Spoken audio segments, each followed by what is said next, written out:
Continuamos con nuestro programa y hemos llegado a la última charla antes del cierre y nos acompaña acá en la sala alguien a quien aprecio, pero muchísimo, muchísimo, que es nuestro querido Miguel Ángel Paniagua, que nos va a hablar sobre el maestro y la alianza.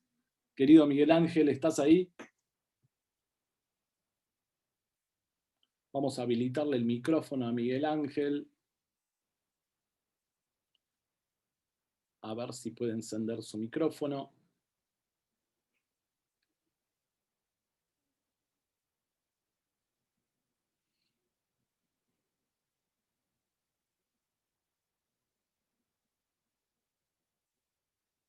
Miguel Ángel, ¿pudiste? A ver, vamos a intentar de nuevo. Ahora sí. Ahí está. Sí tengo el micrófono habilitado. Excelente. Exacto. Bueno, me ven y me escuchan. ¿Sí? Perfectamente. Bárbaro, Miguel Ángel. Ah, perfecto. Clarísimo. Qué milagro. El primer milagro del día.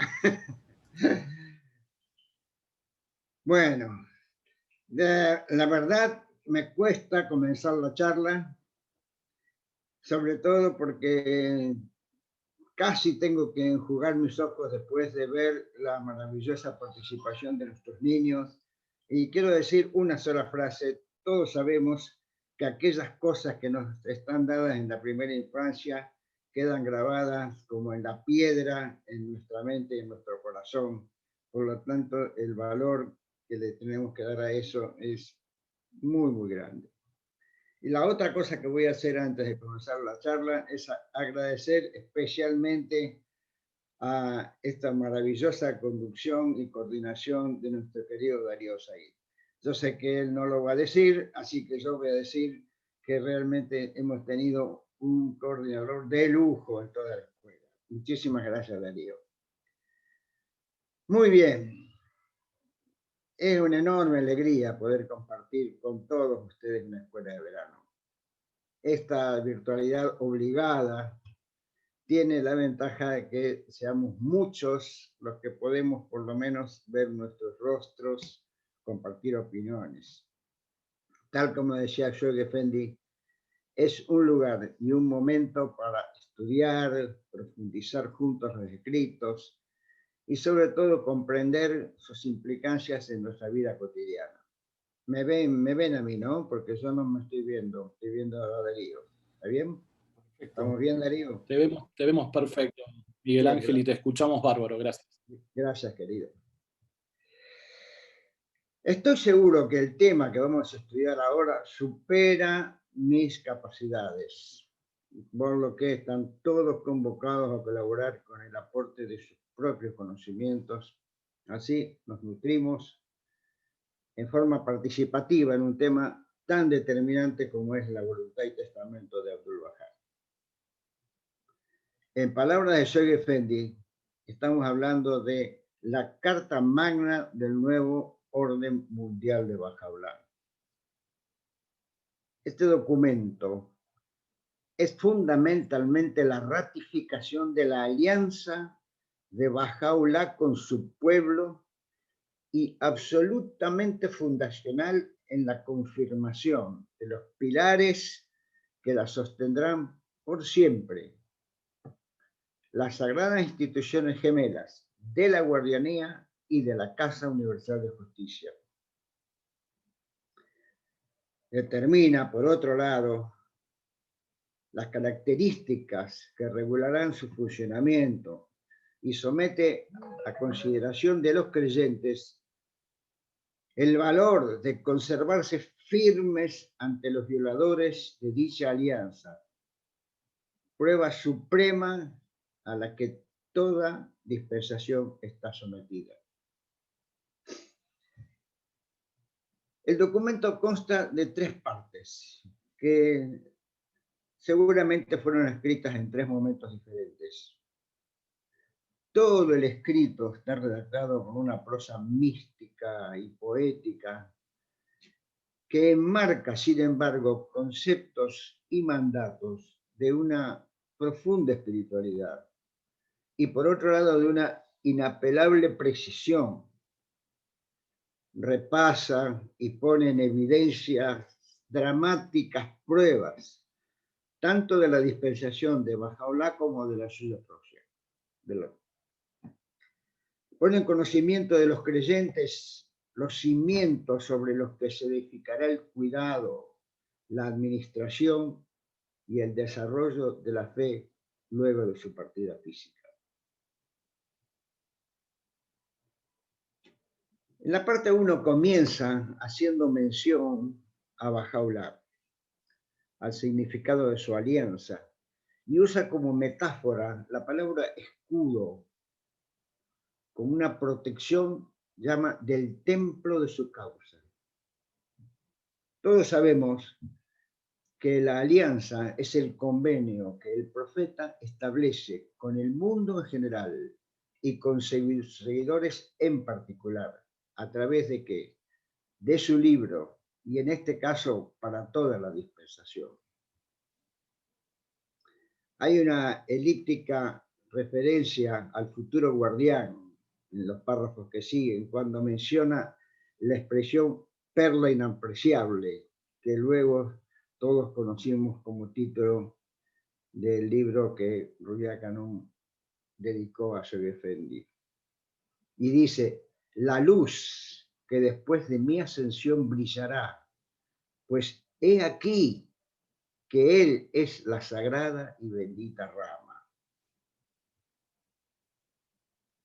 Voy a leer un párrafo específico. Dice, la más grande entre todas las cosas es la protección de la verdadera fe de Dios, la preservación de su ley, la salvaguardia de su causa y la servidumbre de su palabra.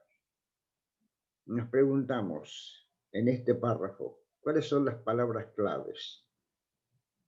Cuando habla de la verdadera fe, habla de protegerla. Cuando habla de la fe de Dios, habla de preservarla. Y cuando habla de su causa, habla de salvaguardarla. Y por último, utiliza la palabra servidumbre, de la cual ya nos ha estado dando algunas excelentes aclaraciones nuestro querido Eugenio. Luego, Abdul-Bahá hace una expresa mención a las vicisitudes de los 50 años del exilio de Bahá'u'lláh. Explica algo que todos sabemos, pero que están en el documento expresamente marcados: la privación de su hogar, el exilio en Irak, menciona la etapa de eclipse que eso incluyó, y luego los traslados a Constantinopla, a Adrianópolis y finalmente a la prisión de Acre. Dice Abdul-Bahá, otra prueba que debió afrontar fue la hostilidad, la flagrante injusticia, la iniquidad y rebelión de Mirza Yahya, que como sabemos era su medio hermano. Se infiere de la lectura que Mirza Yahya fue el responsable con su accionar del último traslado de Bahá'u'lláh de Adrianópolis a la ciudad prisión de Acre. Aunque Bahá'u'lláh cuidó y protegió solícitamente a Mirza Yahya en su infancia, a pesar de los consejos del Bab que le había advertido sobre la posibilidad de esta traición. Todos sabemos que, aunque no se conocieron personalmente, hubo un contacto epistolar entre el Bab y Bahá'u'lláh. Por lo tanto, esta advertencia que vuelca Abdul-Bahá en su voluntad de testamento tiene que estar vinculada a este tipo de vinculación, valga la redundancia, que había entre el Bab y Bahá'u'lláh. Mirza Yahya negó a Bahá'u'lláh, no creyó en él, llegando al extremo de envenenarlo para tratar de acabar con su vida, dejándole para siempre una secuela en una de sus manos. Incluso tuvo la pretensión de ser él mismo el sucesor del Bab, según relata Shoghi Effendi en Dios pasa. Antes de continuar con el repaso de esta crónica que Abdu'l-Bahá incluye en la Voluntad y Testamento, quiero destacar la importancia que tiene para nosotros el conocimiento de la historia de la fe. La referencia anterior a la rebelión de Mircea Yahya, como así mismo las que siguen, donde relata las que él mismo tuvo que soportar, están magistralmente detalladas en Dios pasa por Shoghi Effendi. Todos deberíamos regalarnos la lectura y el estudio de Dios pasa. Y como se estuvo comentando recién, también la de los rompedores del alba, o por lo menos si no podemos leer algo tan extenso, la narración de Nabil. Pero repito, estas descripciones que hace Shoghi Effendi son aclaratorias de cuál fue el grado de sufrimiento al que estuvo sometido en estas pruebas Abdu'l-Bahá. Más adelante, Abdu'l-Bahá denuncia a su medio hermano, Mirza Muhammad Ali, como violador de la alianza. Y dice, el centro de sedición, el promotor principal de la malicia, Mirza Muhammad Ali, ha dejado de estar bajo la sombra de la causa. Ha violado la alianza, ha falsificado el texto sagrado, ha infligido un grave daño a la verdadera fe de Dios y atacó con la más enconada enemistad a este siervo del sagrado umbral. En sus propias palabras, ninguna ofensa quedó olvidada que no la infligiera sobre mí, ni escatimó veneno alguno con el cual emponzoñar la vida de este desventurado. Seguidamente especifica, gracias a la ayuda de la antigua belleza, la causa de Dios, con la ayuda triunfal del reino de Abba, se apresuraron a conferir la victoria a la causa de Dios, que fue promovida por todas partes. Esto pone en evidencia que este primer escrito, este primer tramo del documento, fue redactado antes de los exitosos viajes de difusión de Abdu'l-Bahá por Europa y Estados Unidos. Abdu'l-Bahá explica el hecho que Mirza Muhammad Ali había dictado sentencia de muerte sobre él, tomando como fundamento una tergiversación de un versículo de Bahá'u'lláh. Aquel versículo que dice, quien quiera que eleve la pretensión de una revelación directa de Dios antes de la expiación de 1000 años, tal hombre es de seguro un impostor.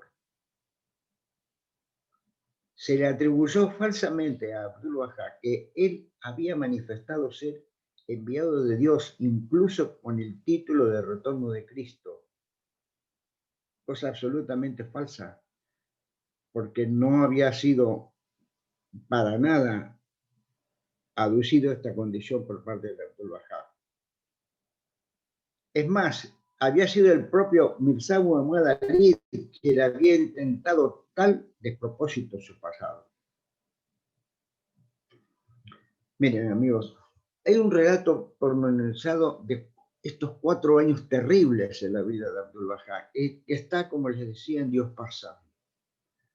Es desgarrador leer cómo Shoghi Effendi cuenta que en un momento Abdu'l-Bahá fue abandonado por casi la totalidad de la familia de Bahá'u'lláh.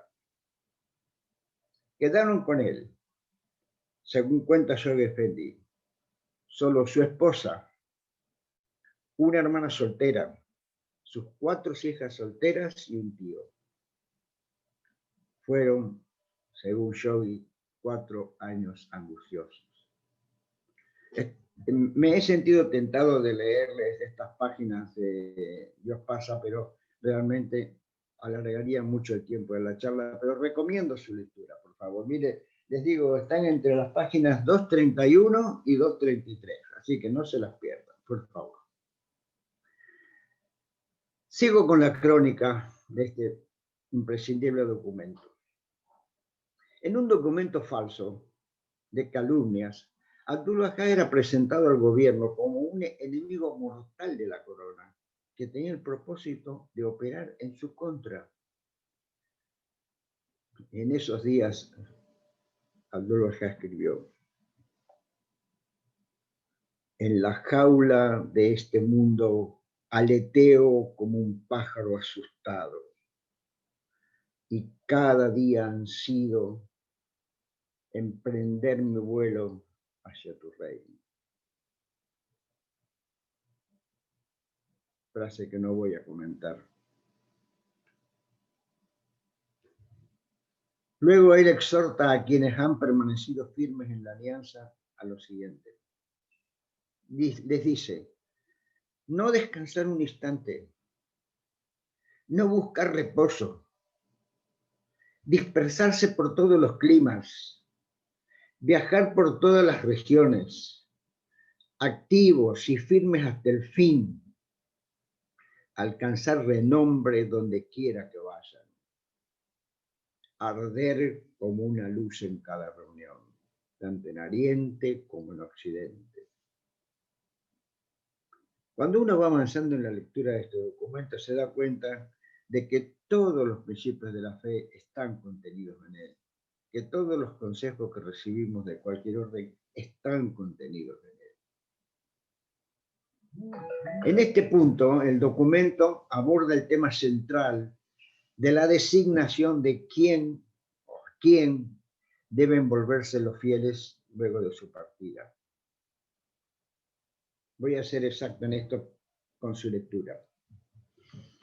Oh, mis amados amigos, una vez desaparecido este agraviado, incumbe a los Aksán, a los Afnán, a las manos de la causa de Dios y a las amadas de la belleza de Abba, volverse hacia Shoy Effendi, ya que él es el signo de Dios, la rama escogida, el guardián de la causa de Dios, a quien todos deben volverse. Es él el expositor de las palabras de Dios, y después de él le sucederá el primogénito de sus descendientes directos. A renglón seguido menciona la Casa de Justicia, que dice: será elegida y establecida bajo el cuidado y la protección de Abba, y marca la obediencia de los miembros de la Casa Universal de Justicia y todos los descendientes del Bab y Bajaulá al guardián de la causa de Dios. Fíjense con cuánta precisión se maneja en cada palabra Abdul-Wahab. Dice él: oh vosotros bien amados del Señor, incumbe al guardián de la causa de Dios designar durante su vida a aquel que ha de ser su sucesor, para que no se produzcan diferencias después de su muerte. De hecho, sobre este párrafo voy a volver más adelante en la charla. No quiero ahora cortar la crónica propiamente dicha del documento. Especifica que las manos de la causa deben ser elegidas por el guardián y están bajo su dirección, pero también detalla cuáles son las obligaciones que se esperan de las manos de la causa. Fíjense qué hermosas palabras que utiliza. Difundir las fragancias divinas, edificar las almas de los hombres, promover la erudición, mejorar el carácter de los hombres y manifestar el temor de Dios mediante su conducta, sus modales, sus acciones y sus palabras. Y todos los que hemos conocido manos de la causa hemos podido verificar que estas virtudes se manifestaban en todos ellos. Luego él establece la elección de la Casa de Justicia por el sufragio universal de todos los creyentes. Y dice, y ahora, en lo que se refiere a la Casa de Justicia, que Dios ha establecido como la fuente de todo bien y libre de todo error, debe ser elegida por sufragio universal, es decir, por los creyentes. Establece también las casas secundarias de justicia en todos los países que son nuestras actuales asambleas nacionales y las designa como electoras de la Casa de Justicia. Realmente Abdu'l-Bahá legisla línea tras línea. Establece que la Casa de Justicia promulgará las ordenanzas y reglamentos que no se encuentren en el explícito texto sagrado.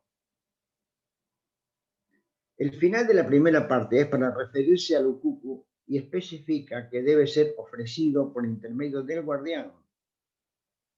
Finalmente es un llamado a la lealtad del gobierno, indicando expresamente la no actuación en política. Otro principio Bahá'í acá especificado. Ya en esta primera parte quedan establecidos firme y explícitamente todas las leyes del desenvolvimiento de la fe Bahá'í, que como ya dijimos, Shoghi Effendi llamó su carta magna. En la segunda parte, Abdu'l-Bahá anota las calamidades en que se encuentra sumergido y dice, terribles pruebas me rodean por doquier. Habla de un mar de tribulaciones. Menciona incluso odio encendido por mis parientes. Recuerda disposiciones de Bahá'u'lláh dirigiéndose a Bahá'u'lláh. Tú les pides que vuelvan sus corazones hacia este agraviado. Sin embargo, se han apartado de tu testamento y se han levantado con la intención de cometer maldades. Su jefe, Mirza Muhammad Ali, se atrevió a tergiversar tu libro. Todo ello lo hizo con el fin de engañar a las almas de los devotos. Su segundo, Mirza Badiullah, dio testimonio de ello confesándolo de su puño y letra. Y sin embargo, Abdu'l-Bahá le pide a Dios que no les pague con la misma moneda. No saben lo que hacen, dice. Concédeles tus dádivas. Sin embargo, hay una clarísima expresión acerca del peligro en el que corrían.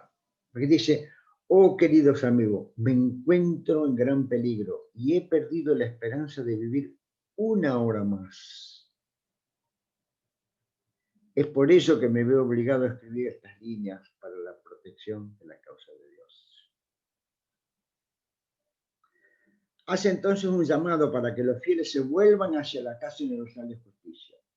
Dispone en este párrafo expresamente que lo que ha dicho el cuerpo es siempre la verdad y el propósito de Dios. Inaugura de esta manera algo inédito en anteriores dispensaciones, una doble garantía. Primero, la inviolabilidad de las leyes del libro. Segundo, la creación de un cuerpo legislativo para todo lo no expuesto por el creador de la dispensación, cuya elección será universal y democrática. Esto que ahora lo tomamos con tanta naturalidad, era en aquel momento una orden tan premonitoria como revolucionaria. Autoriza a la Casa de Justicia a derogar las leyes que haya elegido cuando las exigencias de la época lo requieran. Es difícil tomar ahora dimensión de la importancia histórica de semejante amplitud de criterio para el futuro de un cuerpo que debería ir adaptando sus decisiones al cambiante devenir de la historia. Esto le permite a la Casa Universal de Justicia ir anticipándose a los acontecimientos para marcar el rumbo de los cambios necesarios que permitan mantener algo tan complejo como será una civilización planetaria. El último tramo de esta parte confirma el accionar de los rompedores de la alianza, marcando el centro de la sedición en Mirza Muhammad Ali, más la confesión expresa de su hermano Mirza Bayullah, quien aún después de mostrarse arrepentido, siguió conspirando contra el centro del convenio. Incluye en este tramo la denuncia de que lo están presentando al gobierno falsamente como un sedicioso.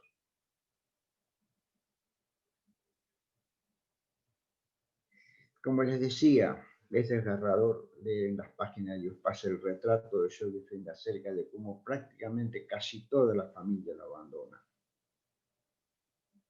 Sobre el final de esta parte, Abdul Baha nos cuenta que gracias a Dios las cosas se recuperaron su antigua estabilidad y los amados lograron una paz parcial, no sin antes avisar a los amigos que se mantengan alertas.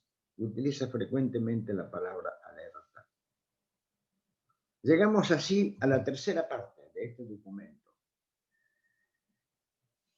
donde se establecen los pilares fundamentales, donde Abdul Baha reitera en sus primeros párrafos el testimonio de sus males y la paciencia con la que lo soportó. Brevemente, Señor, mi copa de dolor desborda. Las tribulaciones me abrumaron. Ten misericordia de mí. Levántame hacia ti y haz que beba el cáliz del martirio. Son frases más que elocuentes sobre sus sufrimientos. Cada línea es un testimonio que no podemos ignorar. Dice, oh vosotros amigos sinceros, todos conocéis las aflicciones que han acaecido a este agraviado en manos de los rompedores de la alianza. La indulgencia de Abdul Baha no fue respondida por sus enemigos, sino con más crueldad. Adoptaron más intrigas, instalando en el gobierno la idea de que Abdul Baha conspiraba contra las autoridades. Mas él deja constancia que los que llama los amados del Señor se levantaron y resistieron a los enemigos de la alianza. Tres cuestiones expone el maestro antes de su cierre. Uno es el lema de la enseñanza y nos dice, permiso,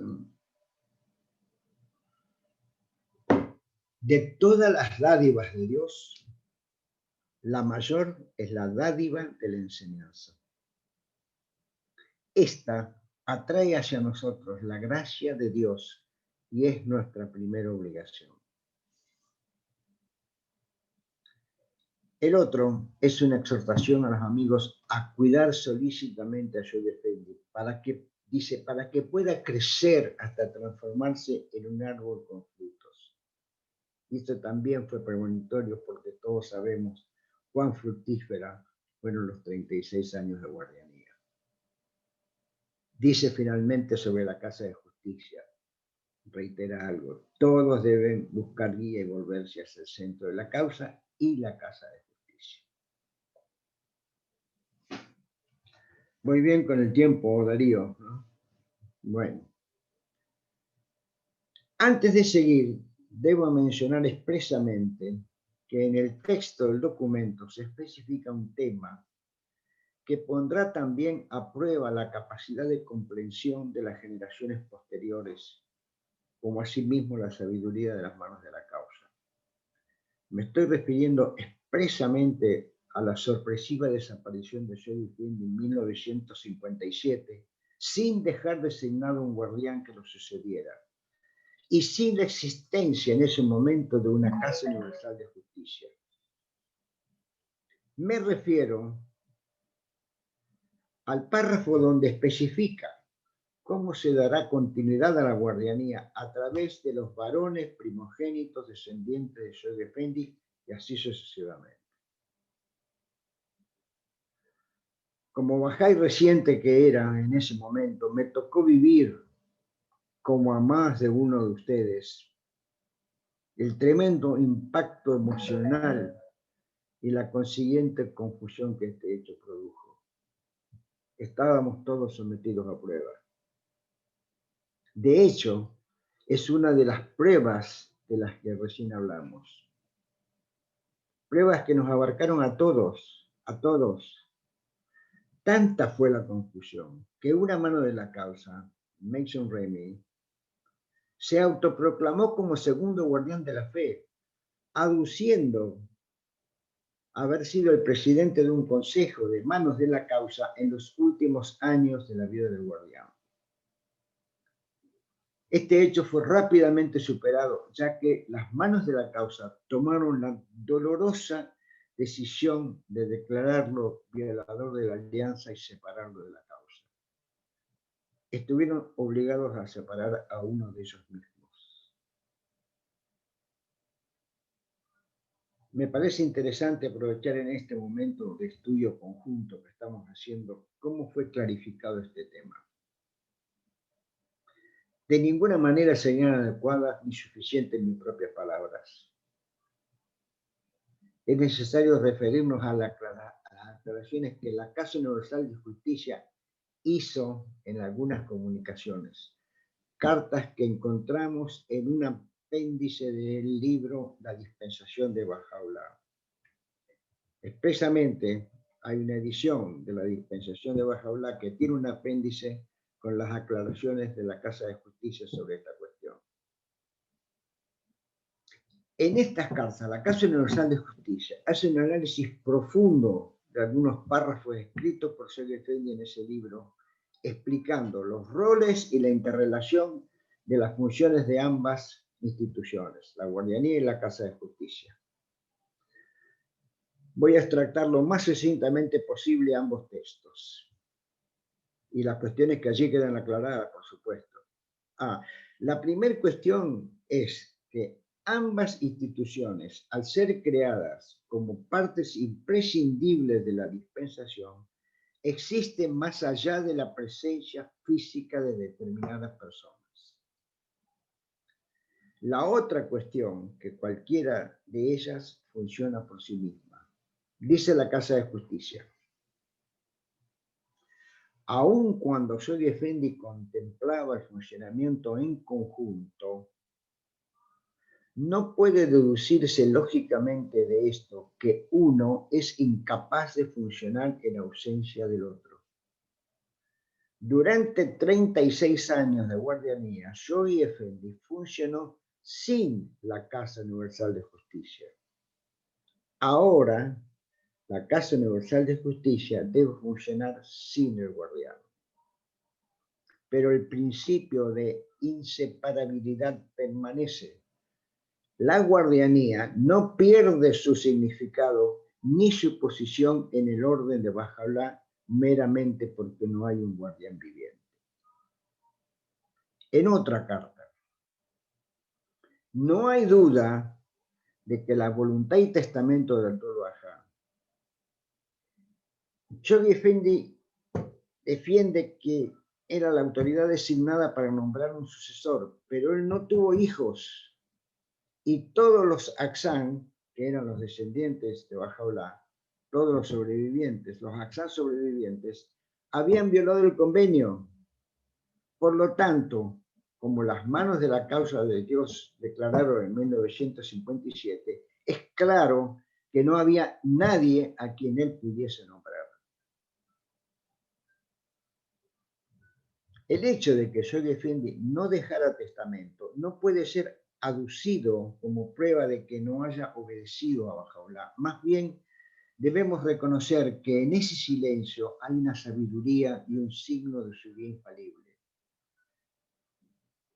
Fíjese qué hermoso lo que viene ahora, ¿no? Dice, no olvidar que Shoghi Effendi dijo dos cosas que eran necesarias para un entendimiento del orden mundial de Bahá'u'lláh. Dijo, el transcurso del tiempo y la guía de la Casa Universal de Justicia.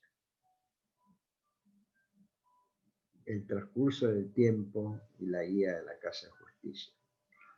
Muchas de estas cosas se van a entender con el paso de generación tras generación. Un par de párrafos más de la Casa de Justicia aclarando esta cuestión. Dice, la infalibilidad de la Casa Universal de Justicia cuando opera en la esfera que le ha sido ordenada no se ha hecho para que dependa de la presencia del guardián. Obviamente, porque esa infalibilidad está referida a leyes que no están en el libro. La causa de Dios es orgánica, crece y se desarrolla como un ser viviente, cosa que todos sabemos y todos sentimos. Continuamente ha enfrentado crisis que han dejado perplejos a los creyentes, pero cada vez, impelida por el propósito de Dios, superó la crisis y siguió avanzando hacia las esferas mayores. Y todos sabemos que la historia de la fe es una historia de crisis y victorias. Crisis y victorias. Luego de cada crisis hay una victoria. En ese apéndice que les cuento hay muchísimo más sobre este tema que deberían conocer los amigos para comprender la continuidad imperecedera de ambas instituciones. En el sentido que están resguardadas las funciones de protección a través de la tutela y la legislación a través de la Casa de Justicia. La tutela o cuidado ha quedado sucesivamente en poder de ¿quién? En poder de las manos de la causa y luego en el poder de los cuerpos de consejeros, que son todos elegidos, el conjunto de los consejeros, sus cuerpos auxiliares y sus ayudantes. Resumo. Podemos decir que toda la fe Bahá'í está contenida en estos escritos de Abdul Baha. Y uso nuevamente palabras de Shoghi, que tanto me gusta usar.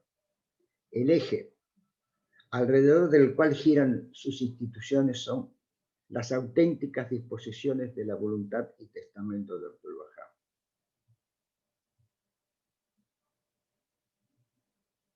Permítanme que les señale cuáles son, a mi criterio, los ejes fundamentales de este documento fundacional.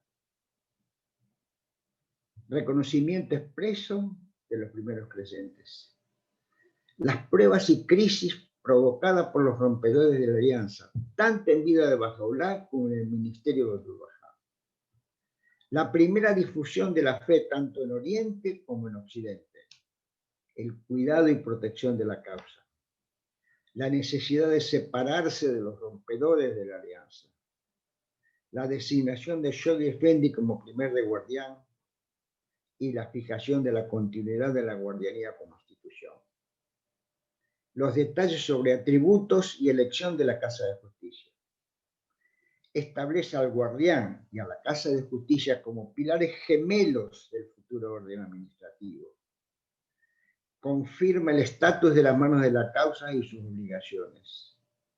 Exhorta a la enseñanza como primera obligación moral del creyente. Es un desafío para todos los Bahá'í comprender la importancia fundacional de este documento y la implicación que tienen sus mandatos. Porque establece claramente las instituciones futuras prometidas en el conjunto de los escritos revelados por Bahá'u'lláh. Pone en evidencia las extremas pruebas de los primeros días de la dispensación. Demuestra que en cada crisis también se gesta un triunfo. Instala por primera vez en la historia de las religiones la garantía de la conservación de la alianza por medio de la tutela de la pureza de la palabra del libro en la institución de la guardianía, más la futura promulgación de leyes aún no escritas por el fundador de la dispensación por medio de la Casa de Justicia. Aquí debería terminar realmente el análisis, pero quiero comentar algo más. Si me permitís algunos minutos más, querido Darío. Bien, gracias. Hay un extenso trabajo de David Hoffman que me pasó el querido Eugenio durante la preparación de esta charla que se denomina Comentarios sobre la voluntad y testamento de Abdul Baha. Allí profundiza extensamente sobre el significado de estos temas. De hecho, excede el tiempo de la charla un análisis completo, pero es bueno hacerlo, por lo menos parcialmente, porque resulta confirmatorio en la pluma de alguien tan erudito como David Hoffman. Dice él, la característica única e incomparable de la revelación Bahá'í es que por primera vez en la historia se ha hecho una provisión completa e innegable para la protección de la palabra y para la continuidad de la guía divina. A través de la voluntad y testamento de Abdul Baha, la alianza se conserva y se extiende por toda la duración de la dispensación. En cualquier estado moderno, altamente desarrollado y por lo tanto complejo, se ha tenido que crear o desarrollar una garantía para la protección de la Constitución. Las instituciones bahá'ís no son exclusivamente ni políticas, ni sociales, ni judiciales, ni religiosas. Son todas esas cosas al mismo tiempo. Instituciones orgánicas, complejas, altamente desarrolladas, maduras y por tanto sumamente difíciles de establecer y su misteriosa operación sumamente difícil de comprender. Estas son palabras de David Hoffman. Hago mías aquellas palabras en las que él dice, es fundamental acercarse a la voluntad no buscando la confirmación de nada propio, sino esperando solo ver lo que el autor tenía para decir. Me estoy extendiendo un poco más, me entusiasmo. Dice, no puedo negar que como creyente me he preguntado muchas veces cómo será la futura gobernanza de una civilización global una vez que la humanidad haya madurado y refinado su capacidad civilizatoria para llegar a ese estadio. Nunca me atreví a suponer nada específico, por la convicción que las cosas deberán ser tan distintas de como ahora, que mis conclusiones serían nada más que el producto de una frondosa imaginación personal. Muchas veces también, cuando he expuesto los principios de la fe frente a personas de muy distintas mentalidades, algunas conservadoras y otras muy progresistas, me han tildado con mucho respeto y mucha condescendencia de utópico o iluso y hasta de poeta, como ustedes prefieran. De modo que ahora me cuido mucho de hacer predicciones lejanas, sobre todo porque aparece en el discurso de mis interlocutores la palabra teocracia, aplicada a un eventual gobierno mundial. Palabra que aplicada a un gobierno actual se interpreta en el peor de los sentidos. Y es fácil suponer que la futura gobernanza de la fe sea una teocracia. Nada más alejado de la percepción que tenemos cuando leemos a la Casa de Justicia en documentos tales como el mensaje de paz mundial o a quién está escribiendo el futuro. Allí demuestra dos cosas que se corresponden y responden a la duda sobre su capacidad de dirigir los destinos de un mundo unificado. Primero, una absoluta capacidad para diagnosticar la realidad actual sin concesión alguna a los actuales poderes y gobiernos de cualquier signo. Segundo, una completa capacidad para proponer soluciones novedosas, creativas, renovadoras, soluciones que marcan el único rumbo para comenzar a revertir la tremenda injusticia e inequidad del mundo actual. Permítanme, por último, una digresión. Grande fue mi sorpresa al leer en el trabajo de David Hoffman, que acabo de comentar, la introducción de la palabra teocracia, como parte del comentario que él hace sobre la voluntad y testamento de Abdul Bahá. Me sorprendió cuán diferente suena el término analizado a la luz de los conceptos expuestos por David Hoffman. Para no extenderme indebidamente, hago solo una muy breve mención. Dice que ningún ser humano podría hoy comprender plenamente la voluntad y testamento de Abdul Bahá. Solo podemos tener una vaga percepción de sus principales características. Pero debido a esto, también se nos da la oportunidad de sondear ese misterio mediante la sociedad que Baha'u'lláh ya ha levantado. Con esta actitud en mente, podemos considerar la teoría y política que la voluntad y testamento plantea como una teocracia, dando sentido a la expresión Dios mismo gobernará su pueblo. Agrega que un sistema así no puede corresponderse con ninguna de las históricas y actuales formas de gobernanza. Esto me recuerda un análisis muy profundo hecho por Shoghi Effendi, donde explica eso mismo, que ninguno de los sistemas tradicionales de gobierno se corresponderá con un futuro gobierno fundado en los principios de la fe. Shoghi Effendi no utiliza la palabra teocracia, pero deja en claro que la gobernanza de un planeta unificado será de características propias e inéditas.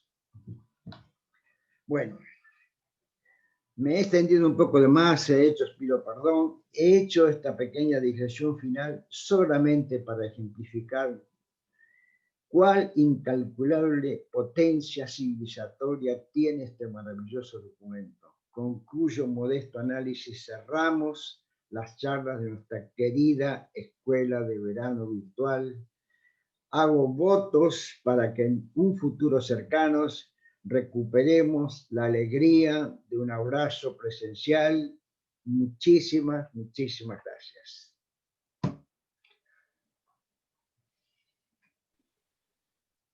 Querido Miguel Ángel, ha sido una charla maravillosa.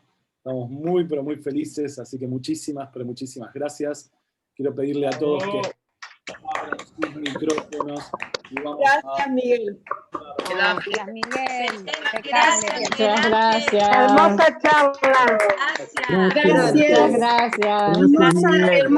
Hermosísima charla, Miguel. Muchas gracias. Gracias. Gracias, Miguel. Impresionante, impresionante. Sos un Gardel, Miguel Ángel. De la... cada vez mejor. Copia mis maestros. Es un genio de la agrupación. Porque los copio a mis maestros. Cuando la veo a Lola ahí, es un genio de Argentina, no te quedes solo con él. Bueno, pero tenemos el privilegio de tenerlo nosotros. Necesitamos pioneros, señor, vengan para acá.